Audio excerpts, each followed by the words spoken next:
I stood there in a suit that didn't quite fit, too tight at the neck, sleeves a little too long. My hands hung awkwardly at my sides. I didn't know where to put them. Then I saw it, right there on the table, where I was meant to sit, a nameplate, low-educated fake dad. I read it once. Then again. My eyes tried to make it say something else, something less cruel. But the words didn't change. The laughter around me didn't leave room for doubt. Her husband's family, some of their friends. They laughed like it was the cleverest joke ever made. No one stopped them. No one looked ashamed. I remember the heat rising in my face, the way my stomach folded in on itself. I stood there longer than I should have, long enough to feel small. I tried to back away quietly. I didn't want a scene. But as I turned to leave, her voice stopped me. "Dad, let's go home." That's all she said. Now I'm sorry. Not wait, just those words. Soft but heavy, like home was still something we shared. We walked out together.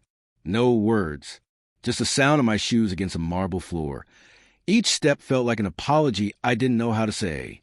In the car, she stared at her hands. I stared at the road. I dropped her off at her old room. Still the same. Still untouched. She sat on the bed like she didn't know what to do with herself. I made tea that night, sat at the kitchen table, staring at the steam curling into the air. I didn't drink it. I wasn't supposed to raise a daughter alone. That wasn't the plan. Her mother left when she was 6. Said she couldn't breathe in a house that smelled of engine oil and secondhand books. Said she wasn't built for motherhood. I didn't stop her. Couldn't afford to. I worked double shifts, mechanic during the day, warehouse guard at night. Slept when I could, sitting up more often than not. Her school fees were small, but when you earn in scraps, even small things feel like mountains. Still, I didn't care. I'd fix 10 cars a day if it meant she could walk into class with new pencils. I taught her math on greasy paper towels during lunch. Wrote alphabets on the kitchen walls when we couldn't afford extra books. I didn't know much, but I knew enough to keep her going. She never complained. She'd sit by the shop reading while I worked under hoods and engines. I thought we were a team. She got into university, on a scholarship, first in the family. I remember standing outside the campus gate when I dropped her off. I felt like I had climbed Everest barefoot. But things changed after that. Slowly, her voice shifted. Her clothes did too. She came home less. She called less. And when I visited her once at the hostel, she didn't introduce me to anyone. Just waved me off like I was someone delivering a forgotten charger. I told myself she was busy. That kid's change. Then she started dating him. The boy from a polished family. His father owned firms I couldn't pronounce. The one time she brought him home, he didn't even look me in the eye. I noticed.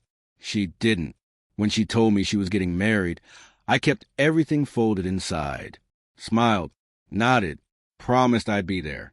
I didn't have much, but I told her I'd wear a suit. She smiled, never asked if I could afford one. Then the wedding day, that nameplate. I wanted to ask if she knew, if she helped him write it, if she laughed. But I didn't. That night, I fell asleep in my chair. The house was too quiet to pretend otherwise. The next morning, my phone wouldn't stop buzzing. Unknown numbers. Then her name. I didn't answer. It was my friend at the shop who told me. The boy's father, Mr. Polish, ran a tech firm. They had posted wedding photos on their company's social page. One of the interns recognized me, saw the nameplate in a photo, posted it online. It spread. Clients dropped the company. Fast. Contracts pulled. Stock dipped.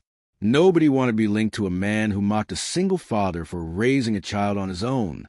People remembered. Neighbors shared pieces of my story. Photos of me fixing bikes in the rain. Notes she'd written as a kid, taped to the shop's walls. By evening, their company was in trouble. Headlines followed. The boy's father became the face of disgrace. And me? I just sat in my chair, let the world take its own course. That night, she came home. No knock, just her, standing in the doorway, eyes swollen, face pale. She said she didn't know, that she didn't laugh, that she never meant for it to happen. Her voice shook in a way that told me, Maybe she hadn't written it, but she'd seen it and stayed quiet. I didn't say much, just asked if she still wanted to go home. She cried. I didn't move. Eventually, she left. It's been months. The house is still quiet. My chair creaks the same way. I still smell like grease and old tea leaves. And sometimes the phone rings. Her number. I don't pick up. Some apologies deserve to live in the air unanswered. That's how they carry their full weight.